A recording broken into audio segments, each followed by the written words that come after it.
जी नाज़रीन का मेरे साथ चौधरी शफ़क़त रज़ा भिंडर साहब हैं जो तहसील सदर हैं पाकिस्तान पीपल्स पार्टी के। वो आज इस रिलीफ कैंप में वो भी हैं, उनसे पूछते हैं। अस्सलाम वालेकुम चौधरी साहब। वालेकुम सलाम। अच्छा, ये आपको तहसील सदर हैं, तहसील में आपने कितने कैंप लगाए हैं?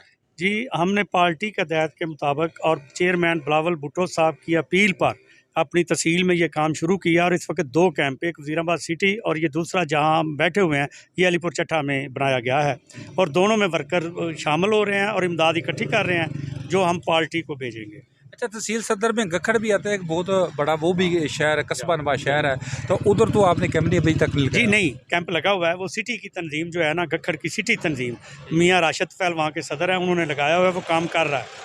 अच्छा, आपके ज़ेरे साया 2 ही कैंप लगे हुए हैं? जी, ये 2 नहीं 3, गखड़ वाला भी तो तहसील का ही है ना। अच्छा, वो भी आपके जी, ज़ेरे वो साया भी 3 है इस वक्त कैंप है। अच्छा, तो अभी तक कितना आप इमदादी सामान इकट्ठा कर सके हैं? जी, अल्हम्दुलिल्लाह अभी तो 2-3 दिन हुए हैं, लेकिन हमारी तवक्को से ज़्यादा अवाम तावन कर रहे हैं। ये अभी अकाउंट होगा तो फिर पता चलेगा। यानी आज भी लोग पीपल्स पार्टी पे इत्मीनान कर जी, रहे हैं? कर रहे हैं, इत्मीनान कर रहे हैं और काफ़ी तादाद में चंदा इकट्ठा हो रहा है और लीज़ के लिए चीज़ें भी हमें जमा हो रही हैं, वज़ीराबाद सिटी में, गक्कड़ में, हर जगह में।